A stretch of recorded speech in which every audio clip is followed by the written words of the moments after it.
Posso iniciar? Pode, sim. Pronto. A primeira pergunta é: como que você descreve os principais sintomas do transtorno narcisista? Certo. Só um minutinho.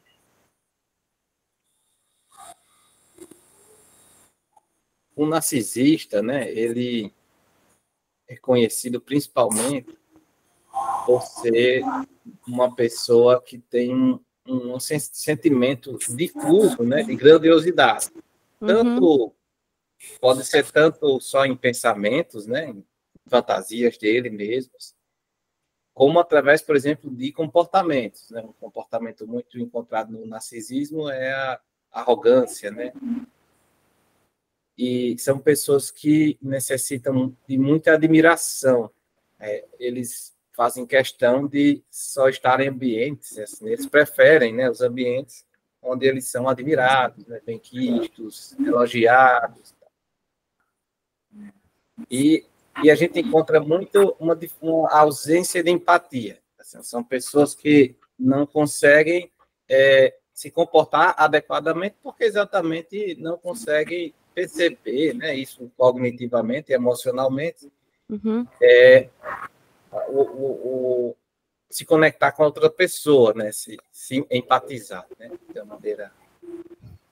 E essa sensação de grandiosidade, né, ela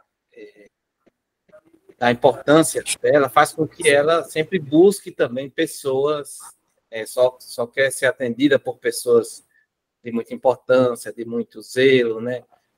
Instituições também grandiosas, geralmente são pessoas que têm uma fantasia, né, de sucesso ilimitado Uhum. na vida, né? Sempre buscam muito poder, muito brilho, muita beleza, ou também no caso de mulheres assim um amor ideal, né, muito seletivas, né, na escolha dos parceiros.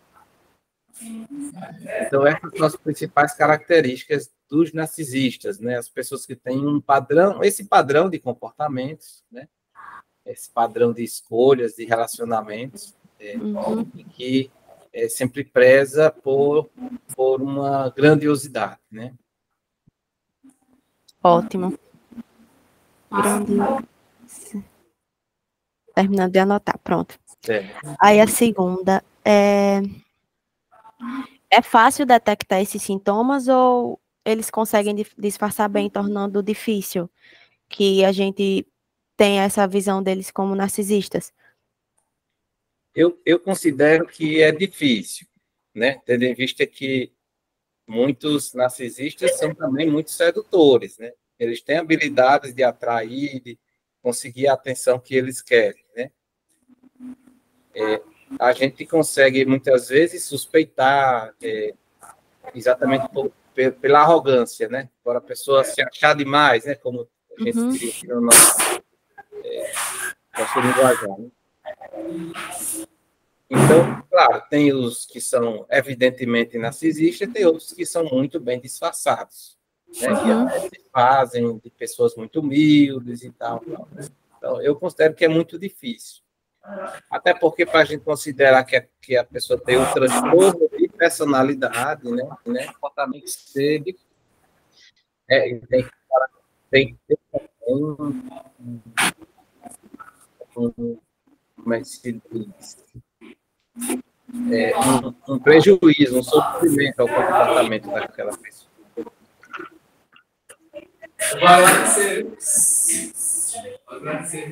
Pronto, só um momentinho.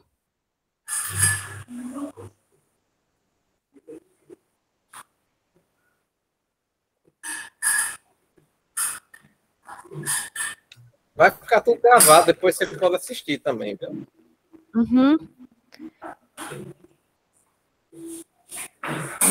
Pronto, aí a próxima, deixa eu ver aqui.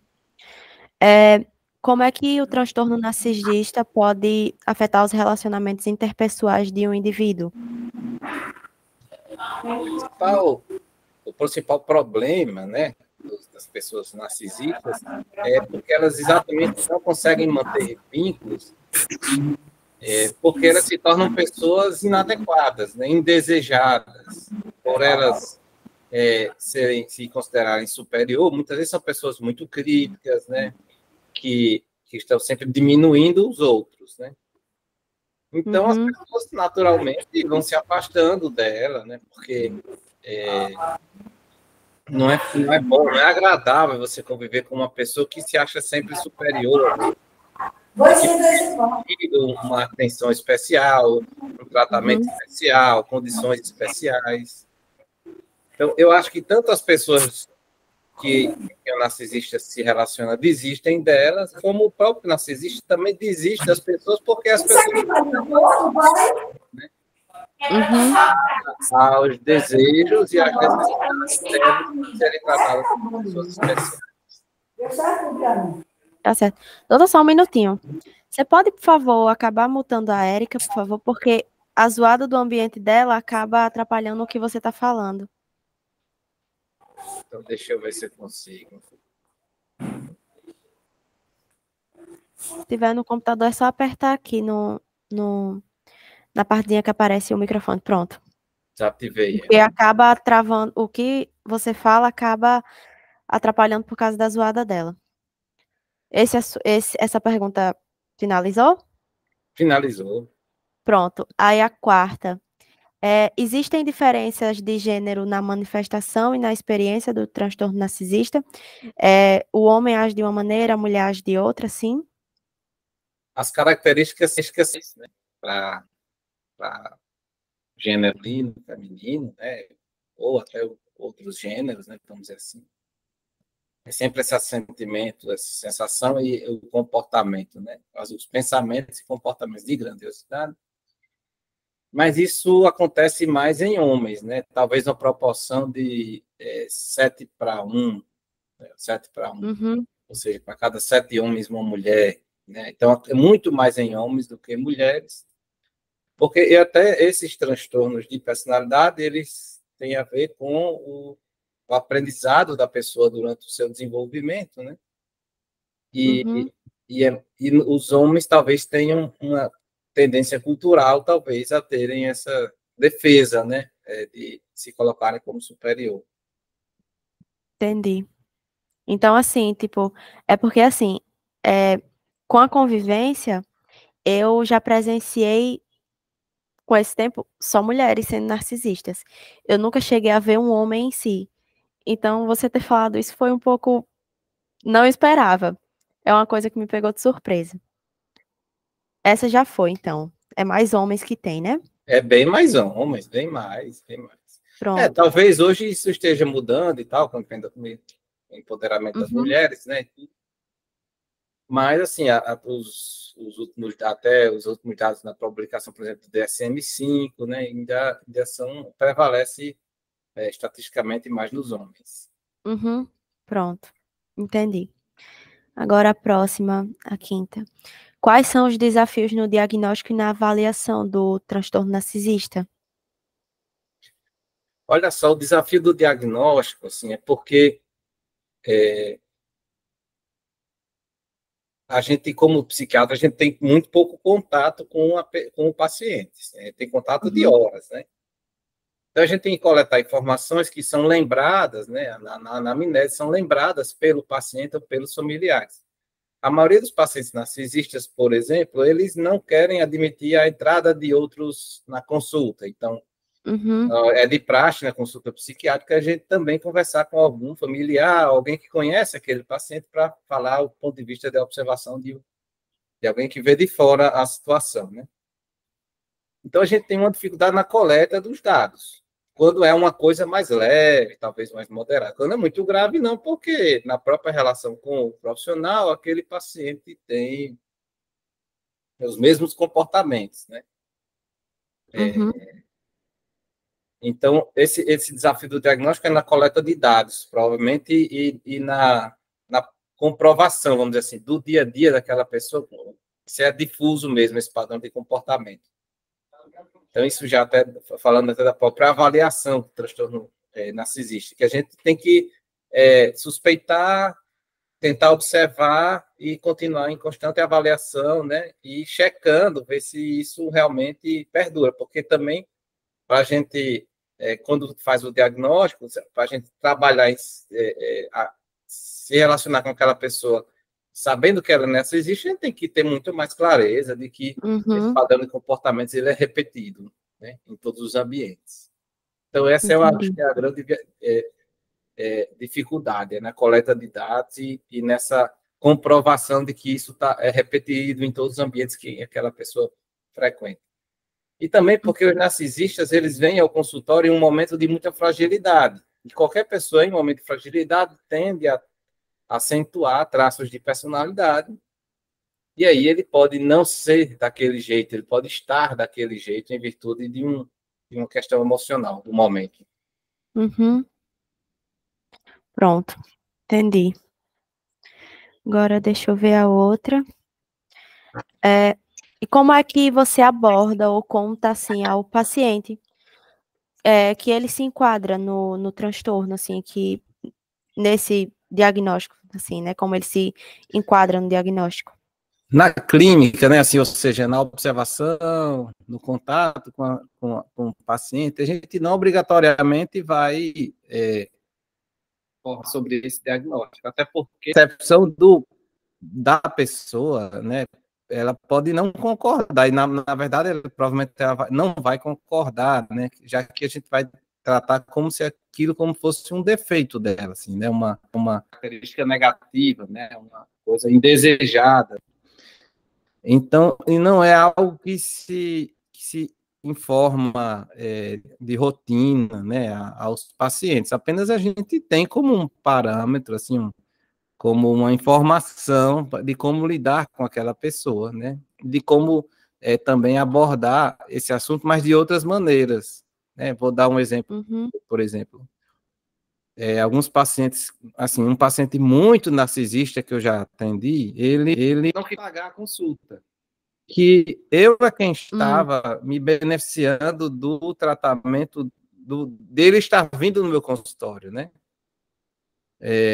Então, ele não gostaria de pagar a consulta, porque era como se houvesse uma troca, né, aqui Então, era mais vantagem para mim ser médico dele do que ele ser atendido por você. ser atendido por mim, tudo, né? Então, isso é uma questão que a gente tem que saber que tem que cobrar mesmo e tal, né? Não pode se deixar ser seduzido por essas coisas e tudo.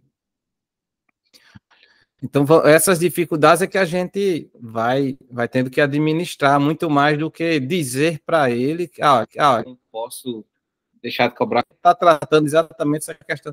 Não é bem assim, né? Que se faz um... Então, a dificuldade em si é mais, tipo, a maneira que ele age do que em si, tipo, por exemplo, chegar e falar, olha, você tem esse transtorno, assim, tem que lidar mais com o que ele apresenta em si. Não. Esse diagnóstico, ele muitas vezes é informado até em situações em que, burocraticamente, a gente tem que informar. Por exemplo, se for uma pessoa que tenha um problema com a justiça, né? O psiquiatra esteja avaliando uma pessoa que cometeu um crime, e aí ele provavelmente ele vai, o juiz precisa saber do tipo de personalidade e tal daquela pessoa, né? Mas na clínica, assim, isso não obrigatoriamente, é mais para o profissional saber como. Mas, por exemplo, para familiares, muitas vezes eles, sabendo que mais na frente vai ter uma pergunta que você vai fazer, eu acho que é sobre a mãe, né, narcisista e tal. Então, quando um familiar sabe daquele caso, tudo, ele também aprende a lidar com aquele transtorno, né? Então, isso é a maneira mais, às vezes tem a maneira mais burocrática de informar um diagnóstico, né? Entendi. Agora vai ser a 7ª. E como é que o paciente pode lidar com isso a partir do diagnóstico? O paciente, assim, se ele de repente chegar a saber, seria interessante se a gente informasse e o paciente aceitasse, né? Assim, concordasse, entendesse que esse é o padrão de comportamentos dele e tudo. Porque muitas vezes isso é útil quando o paciente está tão sofrido, muito sofrido, né? E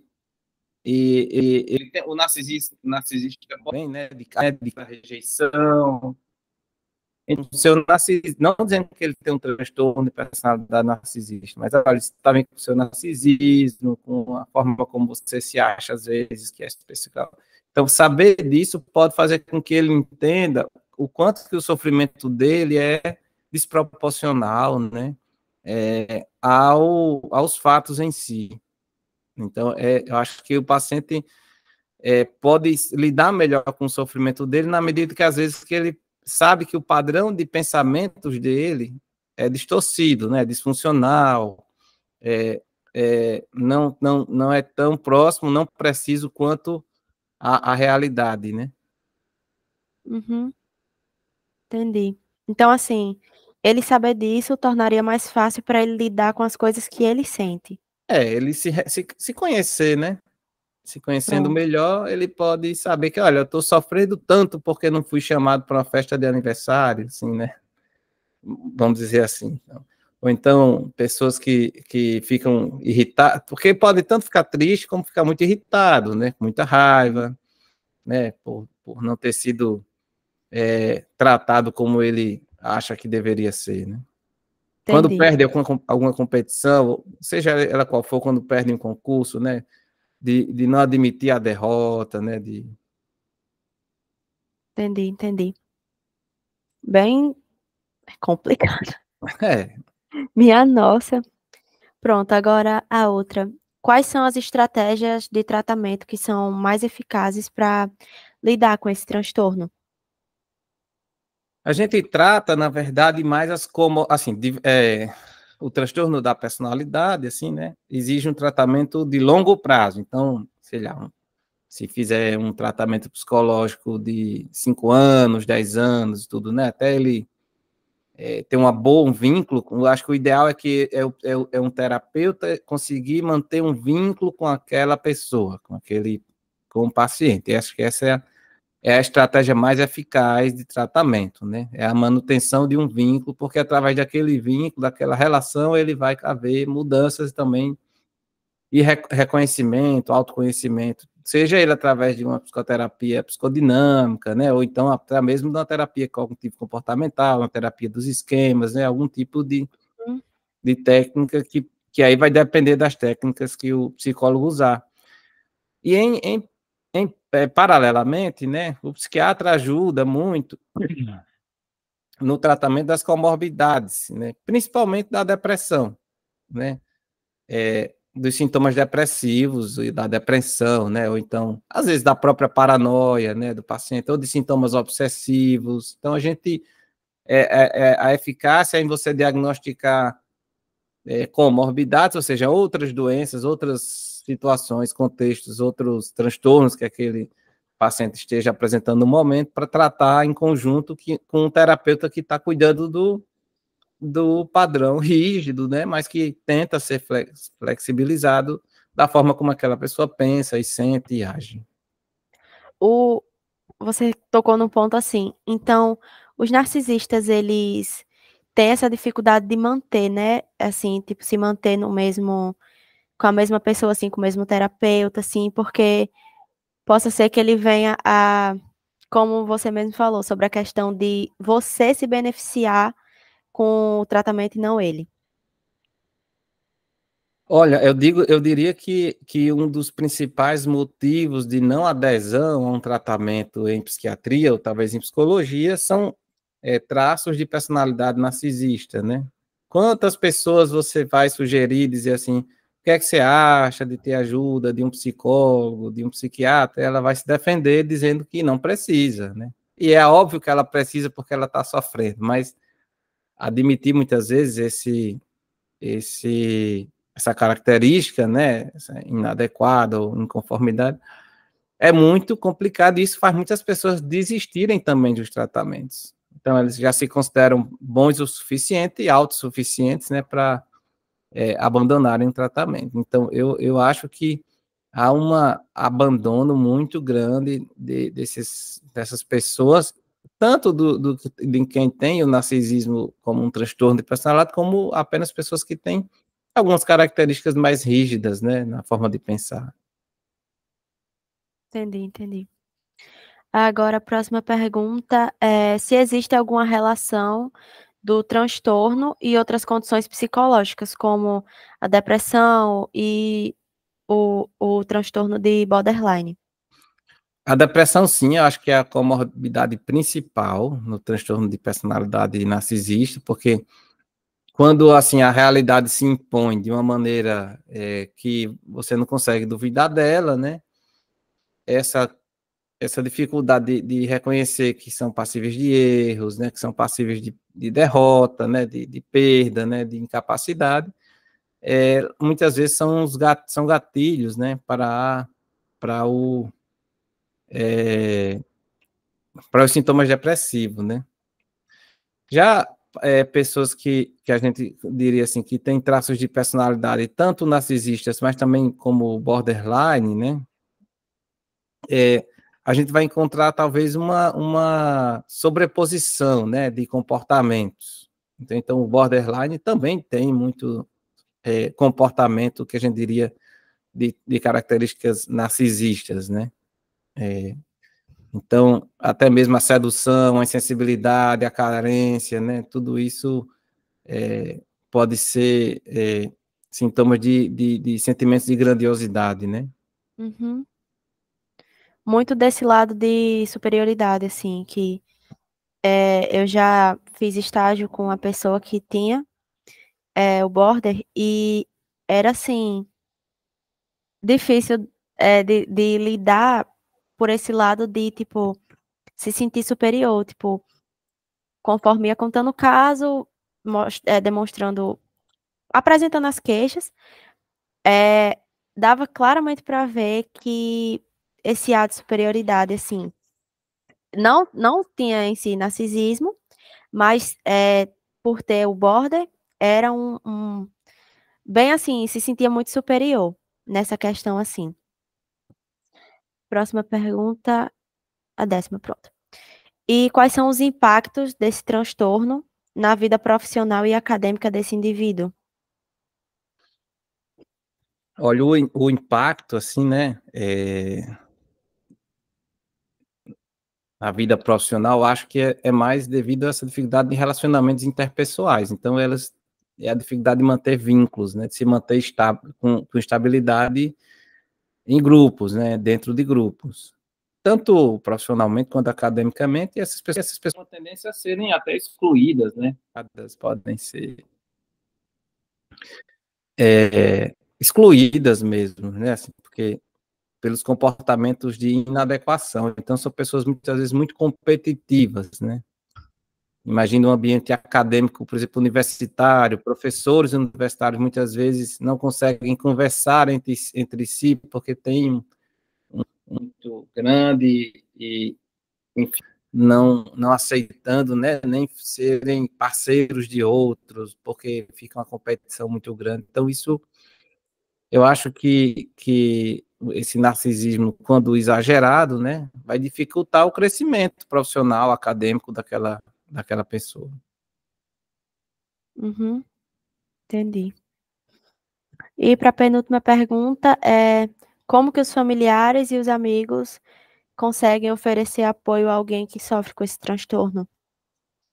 Quando são pais, né, geralmente são mais tolerantes aos comportamentos de filhos narcisistas, por exemplo, porque percebem que esses comportamentos não são adequados e tem uma certa tendência à proteção, né, daquelas pessoas, né, de quem é o narcisista, né? Uhum, Então, eu acho que essa questão da tolerância é entender que primeiro assim que é saber um pouco se defender, né, dos comportamentos assim, não serem seduzidos nem manipulados, né, por pessoas que têm características narcisistas. Acho que já é um grande passo para você manter o vínculo com essas pessoas. Então, acho que o grande desafio é manter, né, a relação, porque são muitas vezes exploradores, aproveitadores, né, são agressivos, né, arrogantes e tudo. Então, tentar manter essa relação é muito salutar, né? E aí, eles precisam primeiro entender, ou talvez ter uma certa ajuda especializada de profissionais que possam, né, nos detalhes, né, tentar amenizar o sofrimento, né, junto com a família, com filhos, pais, enfim. Entendi. Então, assim, eles têm essa dificuldade maior, assim, porque, por exemplo, os pais podem vir lidar com isso desde antes. Agora, uma pessoa que conheceu, por exemplo, que vai estabelecer um relacionamento ali, ela vai ter que aprender a lidar com isso e, tipo, aprender a se blindar de alguma maneira diante dessa manipulação, dessa maneira de seduzir deles, né? Pois é, tem que bloquear para não se prejudicar muito, né? Para não ser explorado, né? Também, para eles não tirarem muita vantagem, assim, né? Que acabam, eles até, assim, tipo, a pessoa que tá do outro lado, né, acaba sofrendo, assim, adoecendo também por causa do outro. Uhum. Agora, a última pergunta é: e quais as possíveis consequências num filho que tem a mãe com transtorno narcisista ter esse transtorno, assim? Não, calma. Errei um pouco a pergunta, porque tem outra mensagem embaixo, mas quais as possíveis consequências num filho que tem uma mãe com transtorno narcisista? Eu já vi, eu acompanho algumas pessoas que têm a mãe narcisista, então eu talvez tenha um pouco, assim, a ideia de mais ou menos de como seja. Tem até um seriado agora no Netflix que eu acho que chama-se Bebê, É, né? Bebê Rena, Rena, né? Baby Rena. Baby Uhum, Rena. Acho que retrata um pouco dessa situação, mas pais narcisistas, muitas vezes, eles minam a autoestima dos filhos, né? Assim, porque como eles acabam cobrando exageradamente, tendo expectativas de que, poxa, se eu me acho superior, meu filho também tem que ser superior, e assim, são muito exigentes, né? E ao mesmo tempo que são exigentes, quando você exige, você acaba também minimizando, diminuindo o outro, né? Você não, chamando sempre o filho de insuficiente, de incapaz, né? Por não estar conseguindo atingir as expectativas e tal. Isso, até recentemente, assim, eu tenho atendido alguns pacientes que, no processo de psicoterapia deles, eles desconfiam e suspeitam, às vezes, alguns acham que é confirmado que os pais são, eu sou vítima de uma mãe narcisista, né? Então, há um sofrimento tremendo com relação à recuperação da autoestima mesmo, assim, do sentimento de capacidade, né? E de conseguir ter autonomias, né? Então, isso eu acho muito difícil, até porque essas pessoas que são narcisistas, como têm pouca empatia, eles também são pouco amorosos, pouco carinhosos, né? São pessoas mais, vamos dizer assim, talvez mais para agressivos, hostis, do que para pessoas acolhedoras, pessoas que sabem cuidar bem, né? uhum, Até porque esse narcisismo é só uma maquiagem, é só um escudo, né? Assim, por trás aquela pessoa não é tudo aquilo que ela pensa que é, porque se ela for tudo que ela realmente pensa que é, isso não é narcisismo, isso é realidade, né? Então, assim, hoje em dia a gente tem mais dados, assim, de, tipo, pessoas que são diagnosticadas e entendem, mas, assim, uma coisa que eu observo muito é que as pessoas mais velhas agem de uma maneira que são reflexos de uma criação, assim, de pais com algum tipo de transtorno, seja narcisismo, seja, assim, borderline, porque eu já ouvi muitos relatos de filhos, assim, tipo, de pessoas mais velhas falando que os pais, assim, não eram amorosos, mas, assim, não só isso, assim, tinha muitas outras coisas. Então, dá para ver esse reflexo e muitas vezes eles acabam refletindo isso nos filhos. E nem é como se, tipo, eles tenham o transtorno, mas as consequências do que eles viveram no passado, eles acabam replicando. Eu já vi muito, assim, disso. Por isso que esse assunto é bem interessante, esse transtorno. Eu me interessei em estudar ele, escolhi também esse tema, com a ajuda das outras pessoas, porque é um assunto muito complexo, assim, é um leque. Dá para você estudar mais a fundo e ver o que é que acontece. Então, assim, ter tido esse momento aqui, você falando, foi muito interessante para mim. Porque tem coisa que eu nem tenho ideia, assim, a gente lê artigo, a gente lê livro, tá, assim, em contato, mas não é, tipo, uma experiência de ver alguém que lida diariamente com isso, sabe? Mas Então foi muito proveitoso. isso, quando você, eu já tenho 10 anos, que eu tô, 13 anos que eu estou como na área, na especialidade, né, de psiquiatria. Então, esse é muito recorrente, né, o narcisismo é uma característica do ser humano que pode se exacerbar muito em algumas pessoas e você vai é, tendo que saber lidar com isso ou apenas sabendo se proteger, né? Então, é muito frequente, você vai ver bastante isso na sua prática, né? Quando você estiver Uhum. aí nos seus estágios.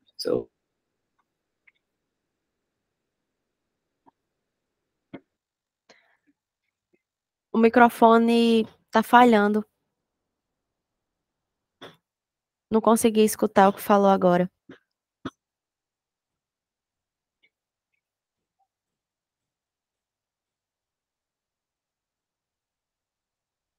Tá me ouvindo?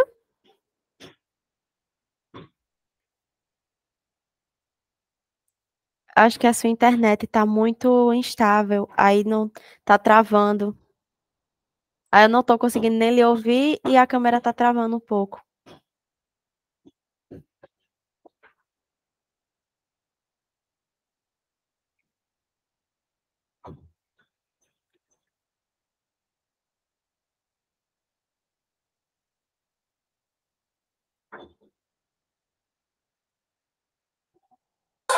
Colocaram um áudio de uma moçadinha no grupo da locativa. Eu só lembrei de você, senhora, depois.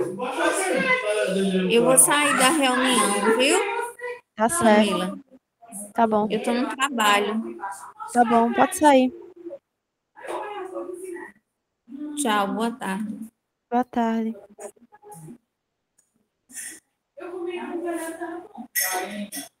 É porque por isso que é igual, você está falando, porque às vezes. Primeiro, que o programa só roda no Firefox. E segundo, que às vezes tem que desafiar muito papos que aparecem. Então, assim, é interessante você na escola, porque aqui na escola eu verifiquei. Pronto, tá me escutando agora? Tô. Tava travando muito e não dava nem para escutar. Não, eu só estava agradecendo a você também pelo convite. É sua professora Louise, de que é o nome dela? É a Andressa Loise. Ela Ah, tá, certo, é porque Andressa, a gente tá, chama ela certo. de Loise, assim, a gente sabe o nome dela, mas normalmente assim na sala de aula a gente chama ela por Loise. Não, tudo bem, sei quem é demais. Agora sei quem é. Ela assim, essa professora foi um achado. Ela é uma das melhores professoras que eu já tive durante o curso. As matérias, a didática dela é muito boa. Então, assim, foi um achado muito grande. Eu gosto muito dela. Ela é professora de família, é? Não, ela é professora nesse semestre, ela está sendo professora de raça, gênero e sexualidade e psicopatologia, processos psicopatológicos. Tá atuando em Certo. 2 matérias. Então tá, vou ter que atender agora, Camila. Então eu vou dar vou desligar e quando aparecer aqui para mim a gravação eu te mando o link, tá? Tá certo. Muito obrigada. Nada, tchau. Tchau. Foi um prazer. Você também. Tchau.